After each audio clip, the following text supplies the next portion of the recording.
Fine shit ကျုပ်တို့နှစ်ယောက်သည်ကုတ်ကိုပင်များအောက်ရှိတောအုပ်ကလေးများအတိုင်းရှောက်လာခဲ့ကြသည်လမ်းကလေးသည်ချော်ကြည့်လျက်ရှိသည်ငှက်ဆိုးဆိုးစီစီမြည်တံကိုမကြားရပရိအော်တန်ဖားအော်တန်လောဘတကောင်အော်တန်နှင့်အဆွဲသွေးနေတံတို့ကိုကြားရသည်တခါတရံတွင်တကိုင်းများပေါ်မှတိကျုံငှက်တကောင်ပြေးလွှားနေတံကိုကြားရသည်တောအုပ်သည်ညအချိန်ကြားမှသာစစ်တလိရင်တန်များကိုကြားရတတ်သည်ဂရိုးကောင်၏ခွာရှက်တံပွေးတကောင်၏ကြစ်တံကိုလည်းကြားရသည်ညဆိုလင်ကတ်ထဲမှငါးများ၏ရေကူးတံဘိုးဆုံကျတို့၏တောင်ခတ်တံများကိုကြားရလိမ့်မည်ဟုကြုတ်ထင်သည်ဘဝတွင်ကြောက်စရာအကောင်းဆုံးအတန်များမှာခြေအုပ်တို့၏တစ်ခေါက်ခွာတံတောငှက်ပြောပင်တို့ကိုချိုးတံများဖြစ်သည်ထိုးတံများသည်ကြာဟိန်တံနှင့်ကျက်တဲ့ဟောက်တံတို့ထပ်ပင်ပို၍ကြောက်စရာကောင်းသေးသည်ဟုထင်သည်လောထဲတွင်မှောင်လျက်ရှိသည်တို့ရတွင်တစ်ပင်ထိပ်ဖျားချမှလင်းရောင်သည်ပျောက်တိပျောက်ကြားထိုးကြလျက်ရှိသည်အမောင်တို့ကိုမြင်ရသည့်အခါတွင်ကျုပ်စိတ်သည်ဒီဝရအကြောင်းစီအလိုလိုရောက်သွားသည်ထို့နောက်ကြာကန်ပေးကြောက်တုံးပေါ်တွင်ထိုင်ရင်နောင်တော်လင်္ကာဆက်နေသည်ကိုသတိပြုမိသည်ထို့ကြောင့်ကျုပ်ကကြပြလင်္ကာတွေကိုဘလို့ဆက်ရတယ်လဲနောင်တော်ကြပြလင်္ကာဆက်ရတာဟာမိမိကိုယ်တည်းကပရမတ္တဆင်းသက်လာတာနဲ့တူတယ်ညီတော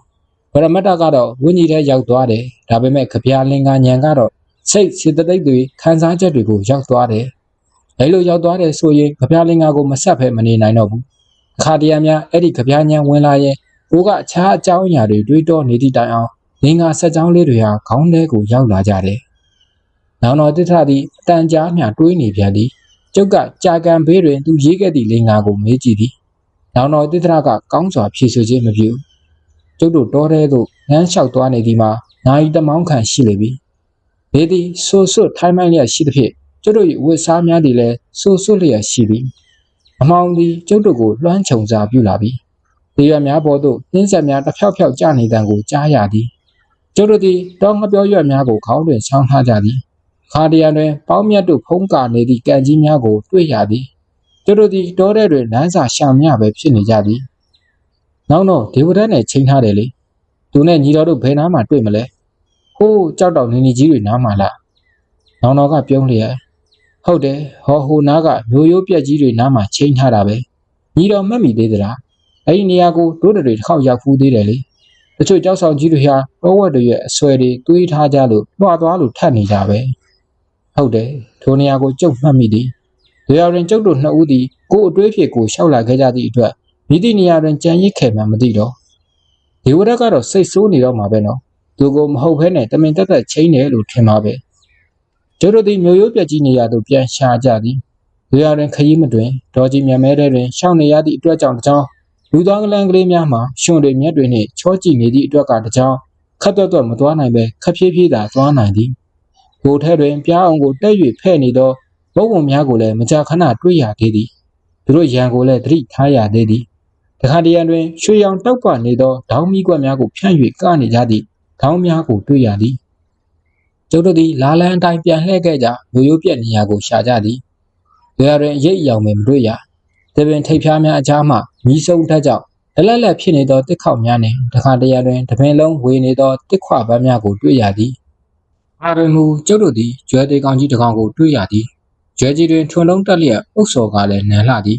ဒီနေသည့်ကြားမှကျွဲ၏ဂျိုကားကြီးနှင့်ခေါင်းသည်တင့်တယ်သောအင်္ဒရီကိုဆောင်လျက်ရှိနေသည်လယ်ကွင်းထဲမှထွက်၍တောထဲသို့အရောက်တွင်ကြားကိုက်သွားပုံရသည်ခဏကြာလျင်ကျုပ်တို့သည်မျိုးရိုးပြက်ကြီးအနီးရှိပေါင်းမြတ်တို့ဖုံးနေသောကံကြီးတစ်ကံကိုတွေ့လိုက်ရသည်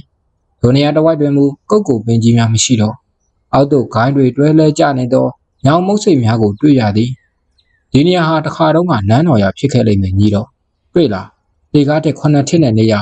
နေနာရီတိုင်ကြီးနဲ့ဟုနောင်တော်တိတ်ထကပြောသည်ညီတော်တော့ဘာမှမမြင်ဘူးကျတို့သည်ထိုနေရာတစ်ဝိုက်အတွင်ရက်၍ဒေဝရက်ကိုရှာကြသည်တို့ရတွင်ဒေဝရက်ရိတ်အယောင်ကိုပဲမမြင်ရရေကန်ဟောင်းထဲမှစီးကျနေသောရေကြတံမှလွဲ၍ခြားဘာမှမမြင်ရမကြားရ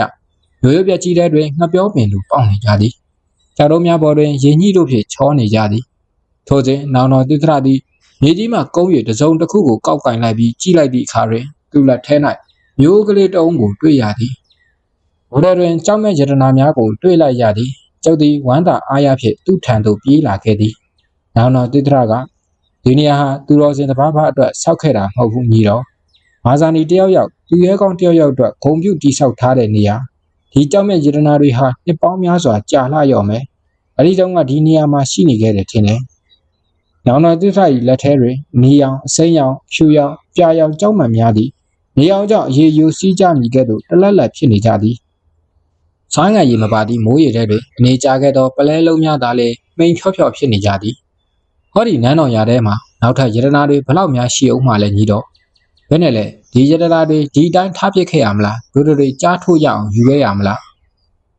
းယူခဲ့ရင်ကောင်းတာပေါ့နောင်တော်ညီတော်တို့နှစ်ယောက်ဒီတော်တဲ့ကိုရောက်ခဲ့တဲ့ဆိုတာလဲအသိအမှတ်တရဖြစ်တာပေါ့ကျတို့ဒီတွေးသမျှကြောက်မယတနာများကိုတိမ်ကြုံယူကြသည်ဒေါဆောင်နဲ့တောင်ဆောင်နဲ့တို့စိတ်ဆိုးမိဆိုး၍သူတို့အဖို့လည်းအနေငယ်ခြံထားခဲ့သည်နန်းတော်ရာထဲတွင်နောက်ထပ်ဂမီးကြောက်စာအမှတ်သားတို့ကိုရှာကြည့်သေးသည်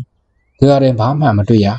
ကျတို့အဝတ်အစားမှာခြုံနယ်တို့ညီးတစ်ဖြစ်စုပ်ပြက်နေကြသည်ဝမ်မိုက်ကလည်းဆာလောင်လှပေပြီကျတို့သည်ကြောက်စာများကိုတွေးရလို့တွေးရညာရင်းကြီးများကိုပုတ်တိုက်ကြည့်ရသေးသည်သူရရင်ရင်းကြီးများဆင်သွားသည့်အခါ၌မဲနံနေသောကြောက်တုံးများကိုသာလျှင်တွေ့ရသည်ရင်းကြီးမှအမြင့်များသည်ကြောက်သားထဲတွင်နစ်ရှိုင်းစွာအမြင့်တွဲလျက်ရှိနေပြီးလူတို့ရေးထွင်းထားခဲ့သည့်ကြောက်စာများကိုတိုက်စားဖျက်ဆီးခဲ့လေပြီ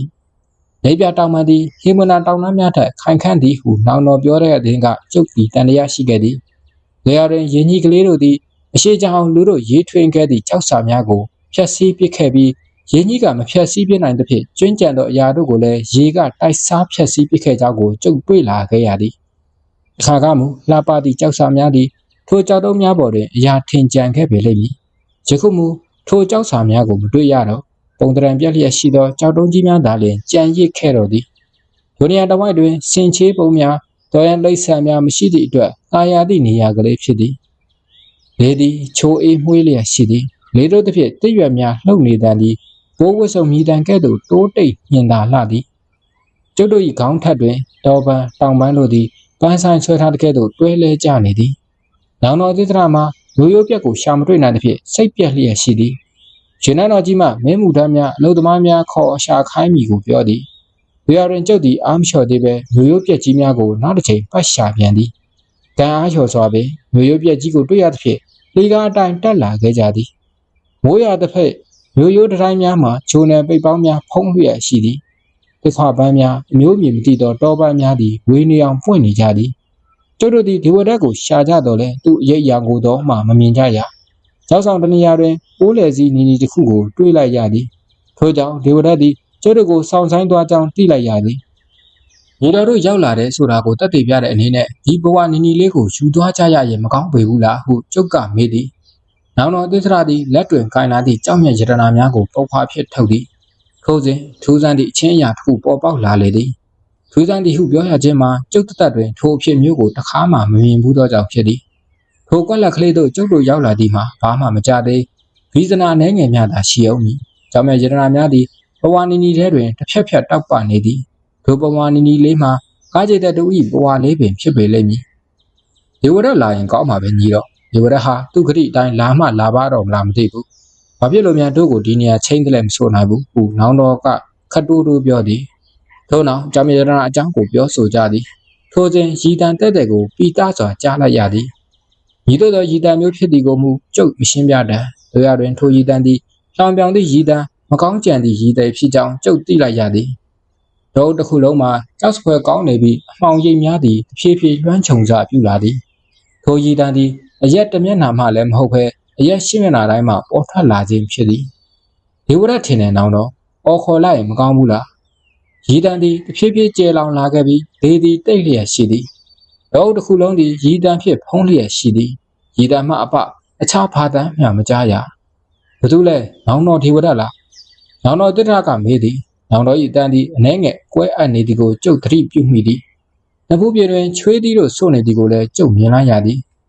တို့တွေဟာတို့ကိုတေချောင်းကြံ့ခြင်းရင်ဒီနေရာမှာကြံမှာပဲညီတော့တို့ကိုတေချောင်းကြံပြီးရင်ကန်ထဲမှာပြစ်ချထားခဲ့လိမ့်မယ်ပြီးတော့ညာချင်းမင်းကြီးလမ်းမှာပြီးကန်ထဲလိမ့်ကြတယ်လို့ပြောမယ်ဒဏ်ရာမပေါ်အောင်ပြစ်တဲ့ညားတွေရှိတယ်မဟုတ်လားညီတော့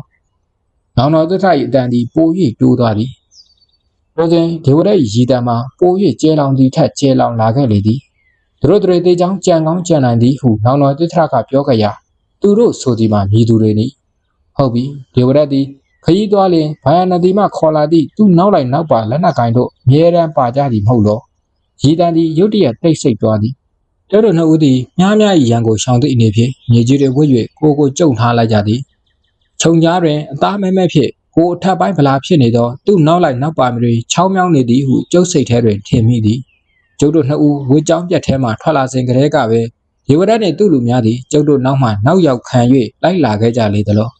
ရေတံတိတ်နေသဖြင့်ကံပေါက်မှစီးစစ်နေသောရေကြတန်နှင့်တရွတ်တန်တို့သည်တစ်ဖြက်ဖြက်မြည်တံများကိုသာကြားနေရသည်တို့အနားကိုရောက်လာကြတော့မှထင်တယ်သူတို့ခြေတံတွေကိုကြားမိတယ်လို့ပဲဟုနောင်တော်တိထကပြောသည်ဘာတန်လဲနောင်တော်ဒေါ်တလိဆန်တို့ရဲ့ချောင်းမြောင်းပြီးလာတဲ့အတန်မျိုးပဲကျုပ်သည်ကောင်းကင်ကိုမော့ကြည့်လိုက်သည်ကောင်းကင်တွင်အနီရောင်သည်တစ်ဖြည်းဖြည်းမှိမ့်မိန်စာပြုတ်ကအမောင်သည်တစ်ဖြည်းဖြည်းနှဆိုင်လာခဲ့လေပြီယနေ့ညတွင်ယမန်နေ့ညကကဲ့သို့ပဲမိုးတက်မှုန်တိုင်းကြမီတော့ကျုပ်တို့နှစ်ဦးသည်ကိုကုန်းကနွယ်ပင်တို့ခြုံတွေချားမှတိုးဝှ၍ပြေးလာခဲ့ကြသည်တို့ရတွင်အနှဲငယ်ပြေးမိယုံမျှရှိသေးကျုပ်တို့သည်ရီတန်ကြီးကိုကြားလိုက်ရပြန်သည်ခြေလန်းတုံသွားကြသည်ထို့နောက်ကျုပ်တို့မမျှော်လင့်သောတနေရာစီမှဒေါ်လိဆန်တိုးတကဲ့သို့ချိုးချွတ်မြည်တံအတန်များကိုကြားလိုက်ရသည်ကျုပ်တို့ကိုကြားနှင့်လိုက်လံတက်လေမည်တော့ဟုတွေးလိုက်မိသဖြင့်ကျုပ်သည်အမြဲဆောင်ထားသည့်ခါးကြားမှကောလိယဓမြောင်ကိုဆွတ်ထုတ်လိုက်သည်ကျုပ်ဓမြောင်မှာအသွား9လမှခန့်ရှိပြီးအကွေးတွင်ရွှေကွတ်ထားသည်ဒါသာမှာတံမဏိသွားဖြစ်သဖြင့်ပြောင်လက်ပြလက်လျက်ရှိသည်ထို့နောက်ကျုပ်တို့စီမှတဟုန်ထိုးပြေးလာတံကိုကြားလိုက်ရပြီးစိမ့်မောင်နေသောခြုံကြားမှထိုးထွက်လာသည့်နှင်းဖြူကျက်သစ်ကြီးကိုမြင်လိုက်ရသည်ရွယ်ပင်များကြားမှထိုကျက်သစ်ဖြူကြီးထိုးထွက်လာသည့်အခါ